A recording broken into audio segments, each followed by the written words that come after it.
A diario escuchamos noticias de crímenes perpetrados en todo el mundo. Ya no nos extraña saber que un hombre mató a su esposa por celos o que una persona acabó con la vida de un transeúnte. Son actos terribles y condenables que afectan al entorno de la víctima y a la sociedad y que nos dicen que cualquier ser humano, casi sin quererlo, puede convertirse en un homicida. Básicamente los asesinos son psicópatas, es decir, personas con el desorden de personalidad antisocial. Y esto significa que la psicopatía, la personalidad antisocial, se va forjando, se va creando. Hay una serie de teorías al respecto. Pero existen otro tipo de crímenes que han sido cometidos por personas que los premeditan o planean y que sienten algún tipo de placer al realizarlos. Estas personas parecen no temer a las leyes, carecen de todo respeto por la vida humana y no sienten remordimientos de sus actos. El asesino psicópata no distingue, para él la víctima es víctima. Por eso hay asesinos que matan niños o mujeres o ancianos, no tiene respeto ni remordimiento por ningún tipo de víctima. Casos como Vlad Draculea, de quien se originó la leyenda del conde Drácula, Isabel Bathory, conocida como la condesa sangrienta por utilizar la sangre de doncellas para mantenerse joven, o Harold Shipman, el asesino más prolífico del Reino Unido, que inyectaba morfina a sus pacientes, nos muestran la forma compleja de actuar de un asesino en serie y el grado de perversión al que puede llegar el ser humano. El psicópata es incurable, es irreversible, su cuadro es irreversible. Eso significa que por más que sea internado en un frenocomio, en un hospital psiquiátrico o en la cárcel, no va a haber mejoría, ni con ningún tipo de tratamiento.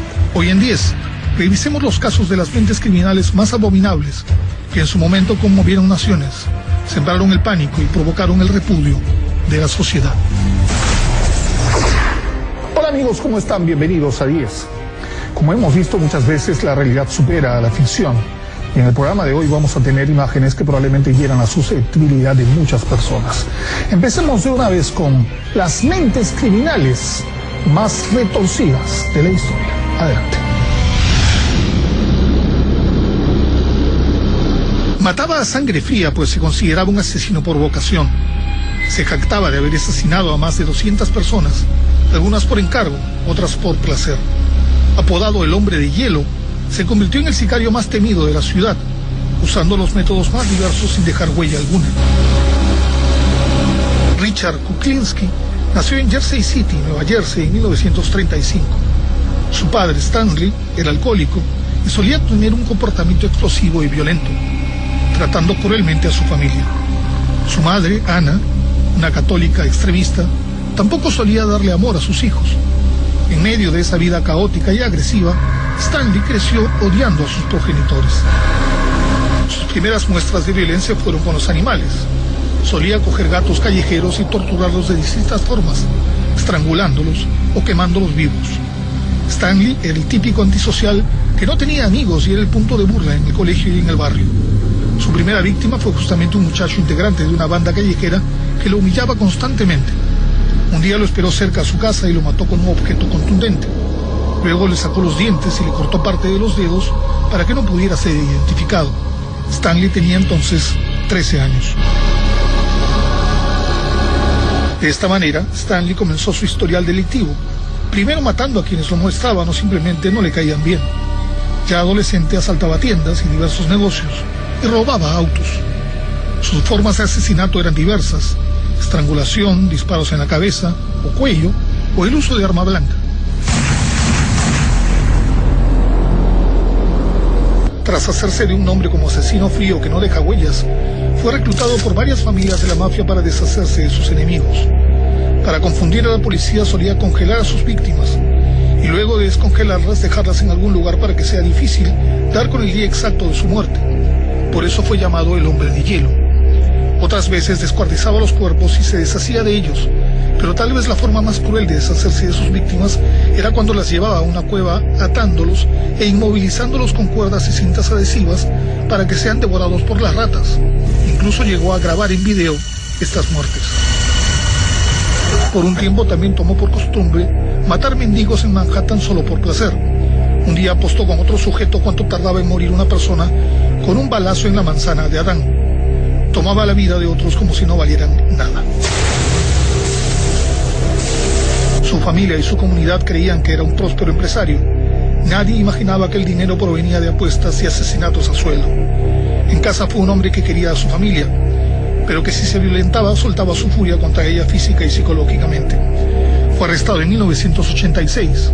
Stanley no negó los cargos y confesó otros más, siendo condenado a varias cadenas perpetuas. Murió en el 2006 en prisión. Bela Kiss nació en Hungría a fines del siglo XIX. Ya casado, se instaló con su esposa María, 15 años menor que él, en el pueblo de Sintota, en donde era propietario de una fábrica de hojalatas. Su buena posición le permitió comprar una casa y tener 2 empleados. Por asuntos de negocios, Bela viajaba constantemente a Budapest y otras ciudades cercanas.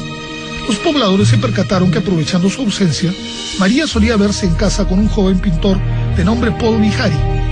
Un día los empleados llegaron a trabajar a la casa y encontraron a su jefe con una carta en la mano llorando desconsoladamente. Su esposo lo había abandonado para irse con el artista. Desde entonces se le vio deprimido y evitaba salir de casa. Kiss despidió al personal y contrató a un ama de llaves. Cuando las noticias de una gran guerra cundieron en Europa, Bela Kiss contó a un alto funcionario que ante una inminente escasez de gasolina había tenido la precaución de almacenarla en barriles de metal y que si moría podía disponer de estos. Cuando estalló la Primera Guerra Mundial fue enviado al frente y tiempo después llegó la noticia de su muerte al pueblo.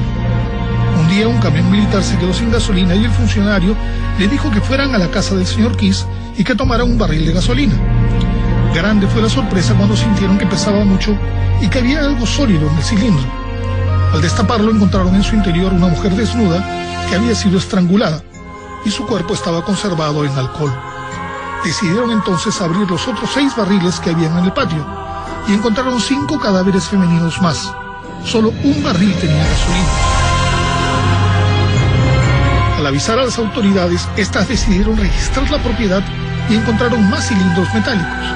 En total se descubrieron los cadáveres de 23 mujeres.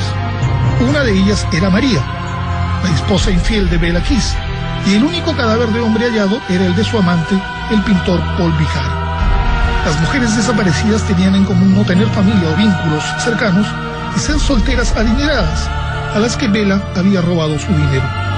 Él se presentaba ante ellas con el apellido de Hoffman. Tiempo después llegó la noticia que Bela Kiss en realidad no había muerto, y las autoridades iniciaron una feroz búsqueda. Fue hallado herido en un hospital, pero consiguió escapar usurpando la identidad de un soldado muerto. Se le buscó durante años, pero nunca fue capturado.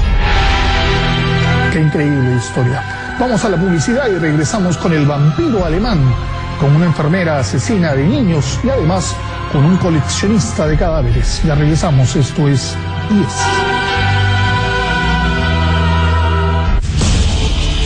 10 llega gracias a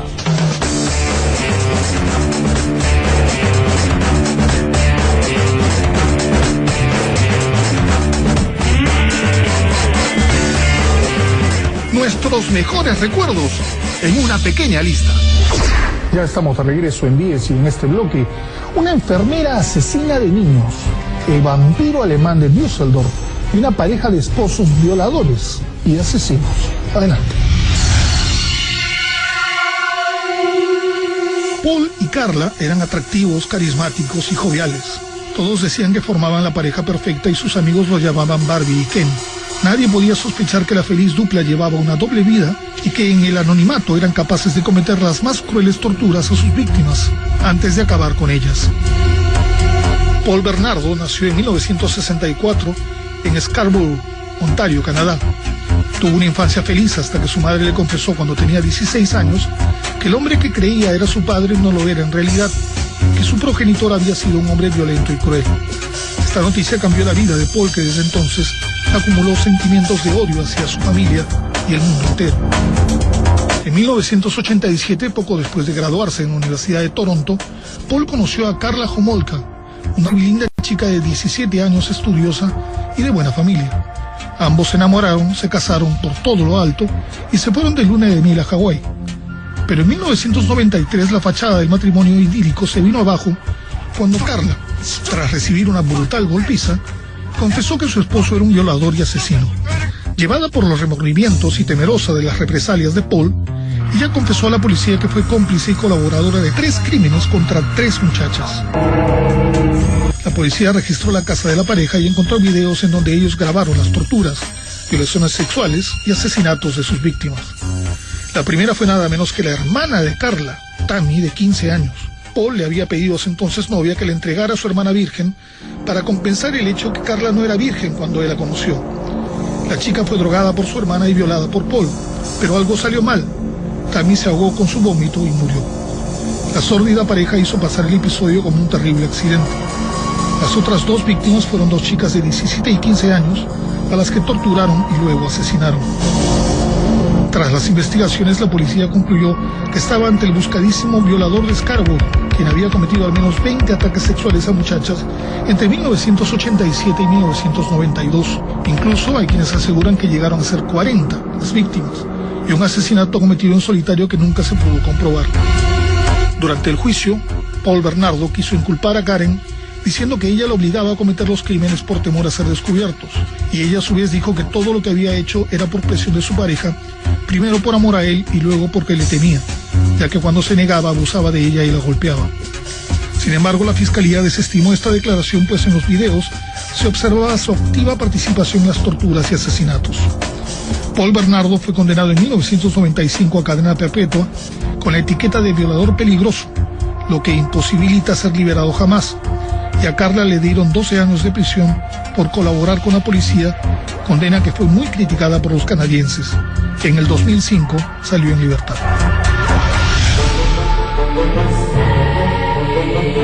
Se convirtió en la pesadilla de un pueblo al cometer múltiples asesinatos realizados con sadismo y crueldad.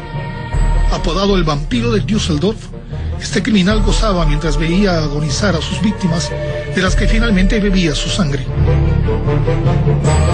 Peter Kürten nació en Mulheim, Alemania, en 1883.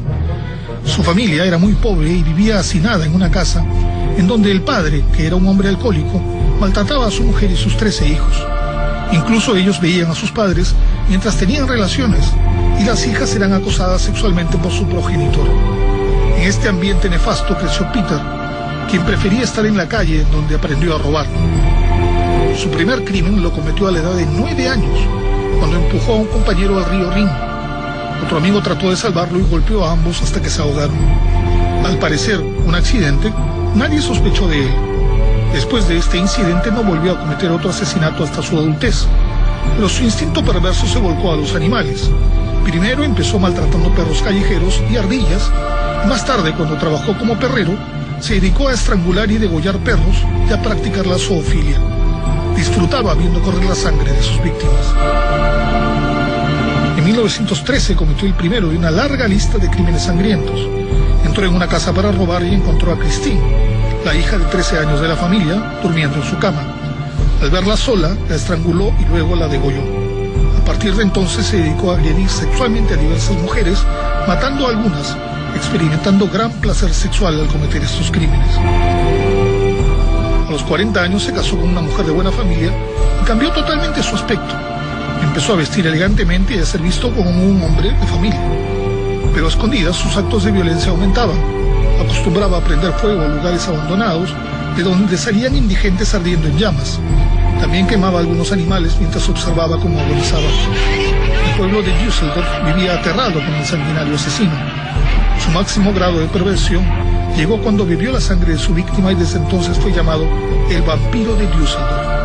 Las autoridades ofrecían recompensas por su captura, pero no se sabía nada concreto acerca de este sujeto. Un día cometió un error al dejar viva a una de sus víctimas, a la que violó y creyó estrangular. Ella dio las características físicas de su atacante y su retrato hablado empapeló la ciudad. Asustado, confesó sus crímenes a su esposa, que terminó acusándolo a la policía. En En sus declaraciones manifestó: yo necesito sangre de la misma manera que otros necesitan alcohol. El abusador y asesino fue condenado a morir decapitado. El día de su ejecución, en 1931, su último deseo fue oír el chorro de sangre que saldría de su cuello al ser cortado.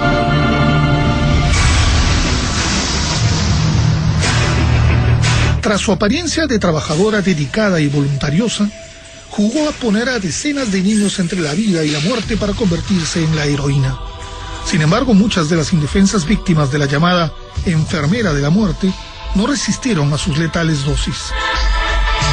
Jeanine Jones nació en Texas en 1950. En 1977, luego de llevar un curso de 1 año, ingresó al Hospital Bexar Country Medical como enfermera voluntaria en la unidad pediátrica de cuidados intensivos. Por entonces, un alarmante aumento de muertes inexplicables empezaron a ocurrir en el hospital.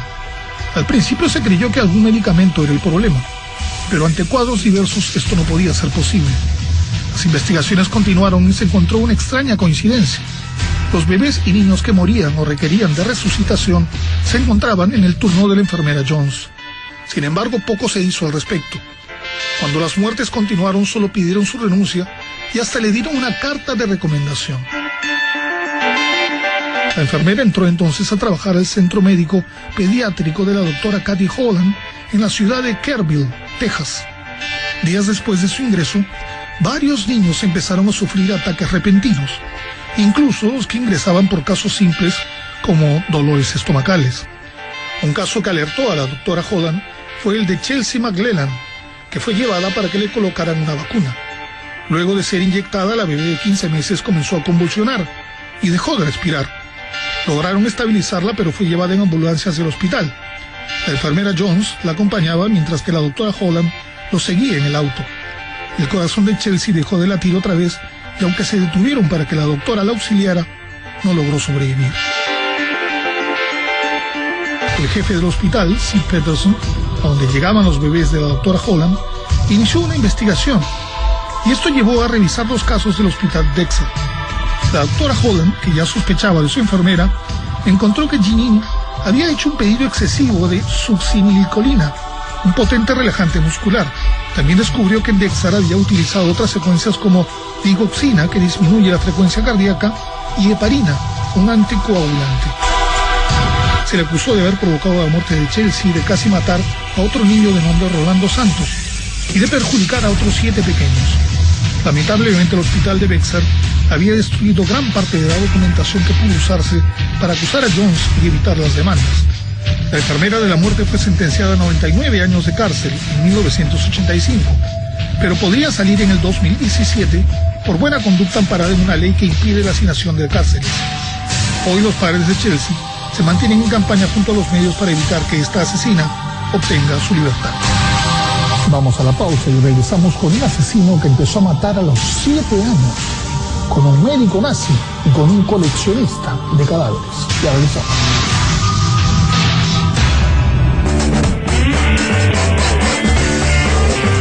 Nuestros mejores recuerdos en una pequeña lista.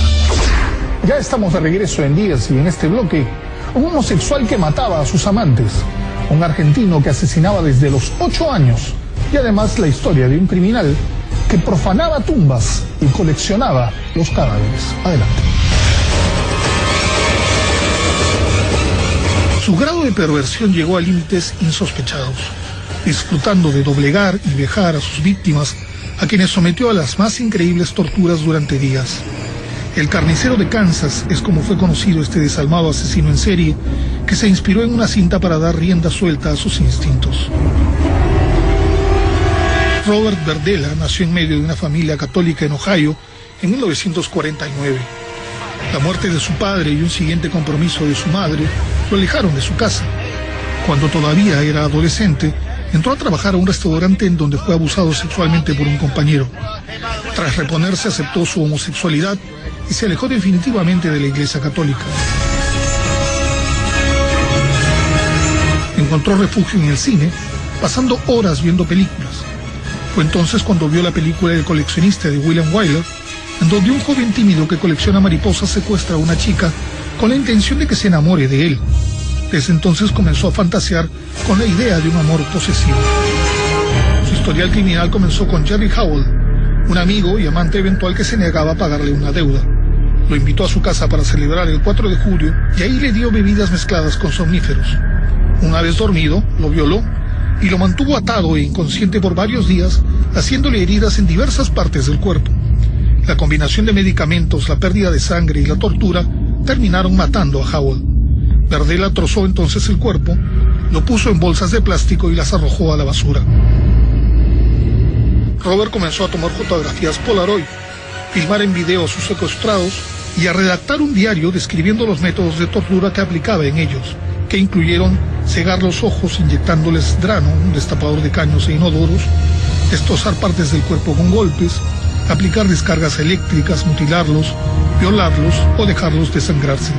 Todos los cadáveres fueron cortados y arrojados a la basura. Solamente conservó 2 cráneos.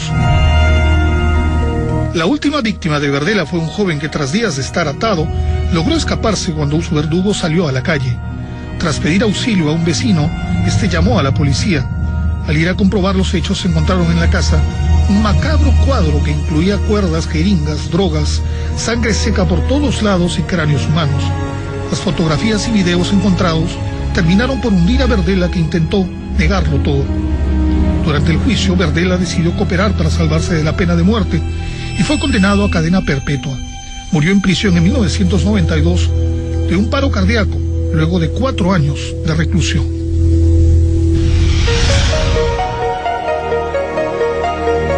Comenzó su carrera criminal cuando tenía solo 7 años de edad, actuando con la frialdad y el sadismo de un consumado delincuente. Tiene el triste mérito de ser el primer asesino serial de Argentina y ser uno de los sociópatas más perversos de Sudamérica. Cayetano Santos Godino nació en Buenos Aires, Argentina, en 1896. Era hijo de inmigrantes italianos y fue su padre, Fiore Godino, un hombre alcohólico y sumamente violento, el primer ser que despertó en el muchacho sentimientos de odio y rencor. Desde los 5 años comenzó a ir al colegio, pero fue expulsado de varios por su comportamiento rebelde. El pequeño prefería vagar por las calles y descampados e iniciarse en la delincuencia. A esa tierna edad ya torturaba animales como aves, gatos o perros y se quedaba observándolos mientras agonizaban. Fue también por esta época que empezó a tener gran fascinación por el fuego. A los 7 años cometió su primer acto violento cuando con engaño se llevó a un niño de casi 2 años a un terreno baldío e intentó arrojarlo sobre un montón de espinas. Por fortuna fue descubierto por un policía que pasaba por ahí y ambos niños fueron llevados a la comisaría. Su primer crimen fue en 1906, cuando tenía 9 años. Con engaños se llevó a María Rosa Feist, de 3 años, donde intentó estrangularla y finalmente la enterró viva en una zanja que cubrió con restos de latas. Años después confesó su crimen a la policía, pero no se pudo hallar el cuerpo. Apodado el Petizo Orejudo, por ser pequeño para su edad y tener las orejas grandes, este niño ya era visto como un pequeño monstruo en el barrio por su gran agresividad. Sabía cómo escoger a sus víctimas, a las que atraía ofreciéndoles golosinas, y una vez a solas con ellos, soltaba su furia golpeándolos con piedras o trataba de estrangularlos y los torturaba sin misericordia, como hizo con un pequeño al que le quemó los párpados con un cigarrillo. Por eso sus padres lo entregaron a las autoridades.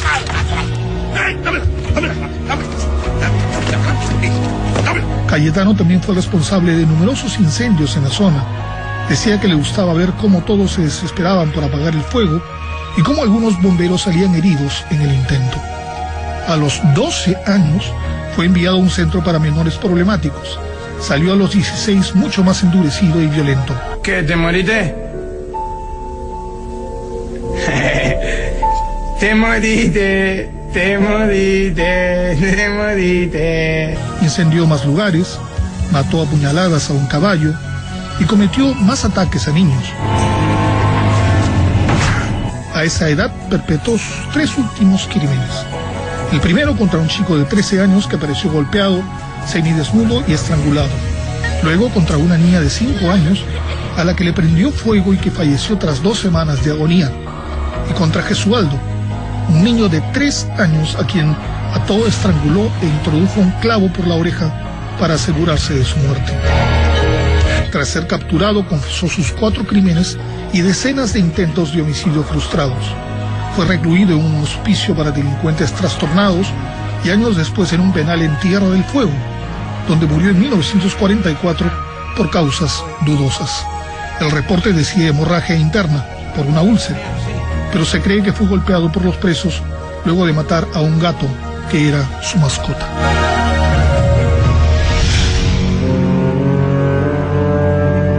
No fue un asesino serial ni un desalmado torturador, pero fueron los fines de sus asesinatos los que estremecieron a una nación, influyendo a más de un escritor e inspirando cintas de terror.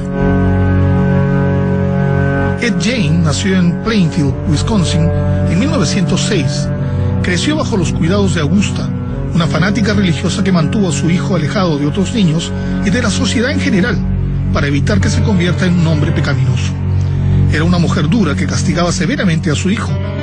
Pese a ello, ambos crearon un fuerte vínculo de enfermiza dependencia. A la muerte de Augusta, Jane quedó solo en un mundo que apenas comprendía y empezó a ganarse la vida haciendo arreglos y reparaciones caseras. Por ser muy meticuloso y cumplidor, se ganó una buena reputación en el pueblo, que lo veía como un hombre trabajador, aunque algo extraño. El 8 de diciembre de 1954, alguien entró a la taberna de los Hogan y asesinó a Mary, la propietaria. Lo extraño fue que había marcas de sangre en el lugar, pero el cuerpo no se encontraba y tampoco se habían robado nada. La policía indagó un tiempo, pero no se encontraron mayores datos. 3 años después, en noviembre del 57, ocurrió un crimen similar en la ferretería del pueblo. Su dueña, Bernice Warden, había recibido una bala con un rifle, pero su cuerpo tampoco se hallaba en el lugar. Solo se encontraron rastros de sangre que salían a la calle y huellas de llantas de auto. Pero en esta ocasión la policía tenía un dato.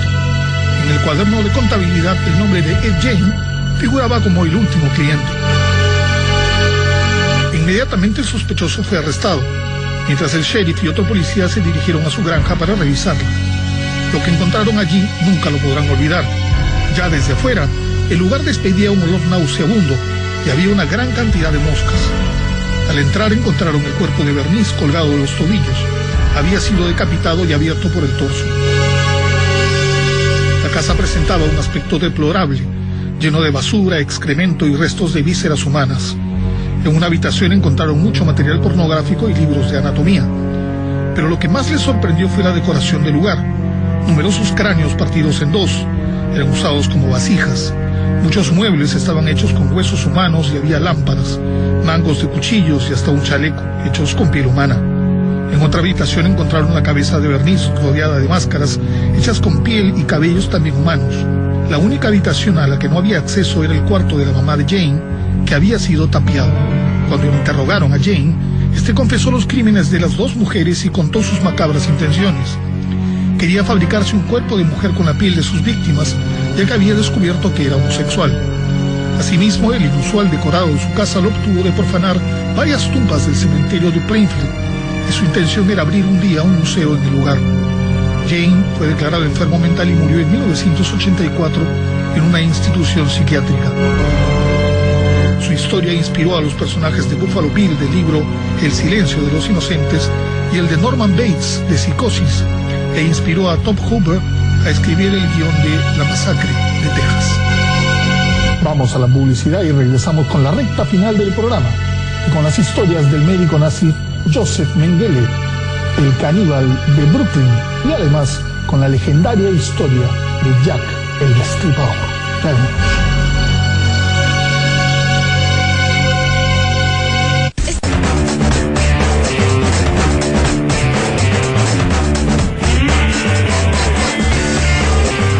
Nuestros mejores recuerdos en una pequeña lista. Ya estamos en la recta final del programa y en el número 2 de esta lista, el caníbal de Brooklyn, y además en el plus, Jack el Destripador. Su apariencia apacible era el disfraz perfecto para engañar a sus víctimas. Nadie podía imaginar que en realidad se trataba de una de las mentes más enfermas de principios del siglo XX. El caníbal de Brooklyn, o el abuelo asesino, fueron algunos de los sobrenombres con los que fue llamado Albert Fish, un siniestro personaje con peculiares gustos culinarios. Fish nació en 1870 en Washington, D.C., en Estados Unidos. Su padre murió cuando tenía 5 años y su madre, al no poder mantenerlo, lo envió a un orfanato. En este lugar fue azotado y golpeado con frecuencia, pero al pequeño Albert, en vez de disgustarle los golpes, disfrutaba con ellos y esperaba con ansias ser castigado. Este gusto por el dolor físico fue en aumento a medida que crecía y exploraba diferentes formas de suministrárselo. Solía autoflagelarse con látigos de cuero, con espinosos tallos de rosas, introduciéndose agujas y alfileres en los genitales y debajo de las uñas, y otras aberraciones imposibles de describir. Ya desde los 12 años mantuvo relaciones homosexuales y a los 20 empezó a ejercer la prostitución. Con un historial de por lo menos 7 parientes cercanos con trastornos mentales, Fish sufría también de alucinaciones y de voces que le hablaban y le ordenaban castigarse y castigar. Es así que cometió crímenes sexuales contra niños y adolescentes. Pero fue una escalofriante invitación de un amigo marino el punto de quiebre para su nueva y pervertida afición, el placer de comer carne humana. Su amigo la había probado en China, en donde en tiempos de hambruna los niños eran vendidos para servir de alimento a otros, siendo los glúteos la parte más preciada y más cara. Introducido en este horrendo placer, Fish planeó conseguir su primera presa. En 1927 secuestró a un niño de 4 años llamado Billy Gaffney, a quien golpeó por varios días para que su carne se vuelva tierna, y aún vivo cercenó varias partes de su cuerpo. Ya muerto lo cortó en pedazos y se lo comió durante varios días. Su segunda víctima fue Grace Butt, una niña a la que conoció cuando planeaba comerse a un muchacho que solicitaba empleo en un periódico. Lo visitó en casa de su madre ofreciéndole trabajo y fue presentado a toda la familia. Al conocer a la pequeña Grace de 10 años, decidió cambiar de presa y con engaños logró llevársela. Sus conocidos nunca más la volvieron a ver.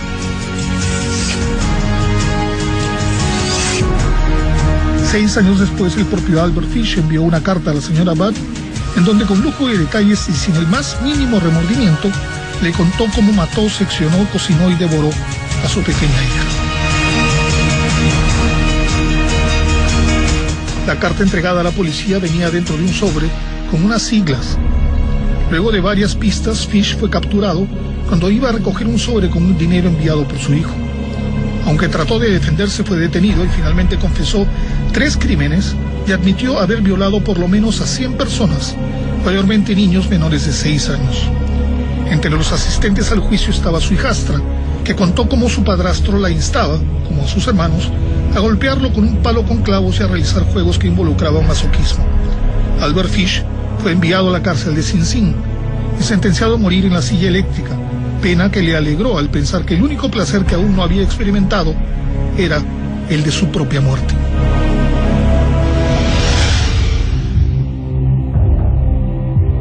Es el asesino en serie más famoso de la historia y una de las más astutas mentes criminales convertida en leyenda, inspirador de libros, canciones, películas y piezas artísticas. Jack el Destripador es aún hoy uno de los más grandes enigmas sin resolver que horrorizó a una ciudad y se burló de las autoridades, que nunca lograron descubrirlo.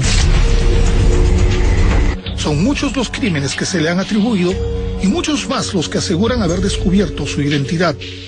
Lo cierto es que nadie sabe quién fue Jack el Destripador ni qué tan cerca se estuvo de capturarlo. El sobrenombre provino de una carta enviada a la Agencia Estatal de Noticias, en donde un hombre que firmaba como Jack el Destripador se atribuía la autoría de los asesinatos cometidos contra varias prostitutas. Al ser difundida, todos comenzaron a llamarlo así.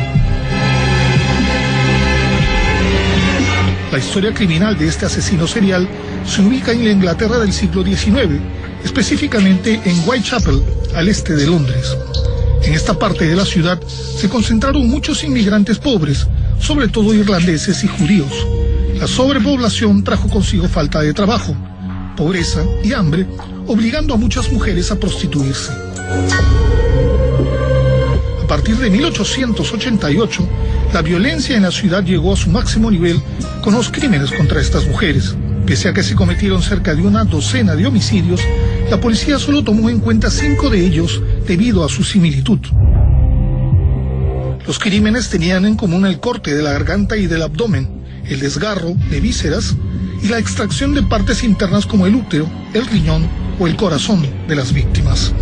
Aunque ningún homicidio era idéntico, la similitud de disecciones ciertas fechas y maneras de dejar los cuerpos demostraban que habían sido realizados por el mismo asesino.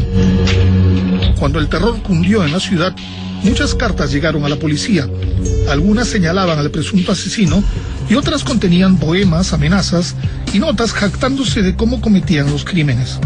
Si bien algunas parecían ser del verdadero homicida, los datos falsos y las numerosas publicaciones de los medios, buscando hacer más grande el hecho para hacer noticia, entorpecieron las investigaciones, convirtiéndose en la burla de la población.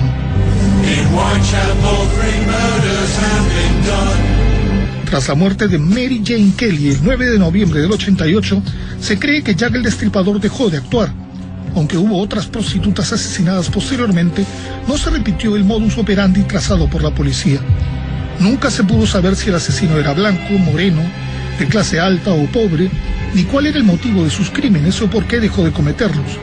Los libros e internet están llenos de teorías que aseguran saber quién fue el famoso asesino en serie, y los que se han atrevido a realizar un perfil de él lo señalan como inteligente, astuto, hipersexual, solitario y tal vez melancólico.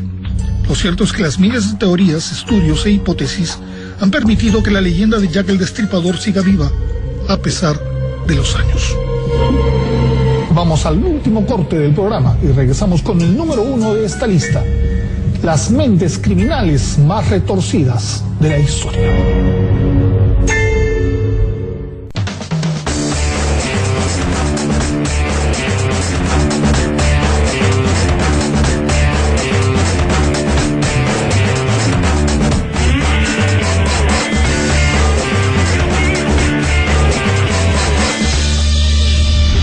Estamos en el último bloque del programa y en el número 1 de esta lista: las mentes criminales más retorcidas de la historia.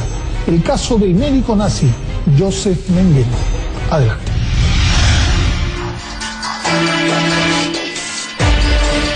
Tenía el poder de decidir quién moría y quién vivía, e hizo de los niños sus conejillos de indias para realizar los más sádicos y terribles experimentos. Joseph Mengele ha pasado a la historia con el sobrenombre de El Ángel de la Muerte, pues dejó tras su paso una estela de sangre y dolor sin el menor remordimiento. Nacido en Baviera, Alemania, en 1911, Mengele fue un médico y antropólogo obsesionado con la investigación con gemelos. Era antisemita y miembro del partido nazi. Tras varios años sirviendo en el frente durante la Segunda Guerra Mundial, resultó herido, por lo que fue enviado al campo de concentración y exterminio de Auschwitz-Birkenau, en donde fue nombrado médico.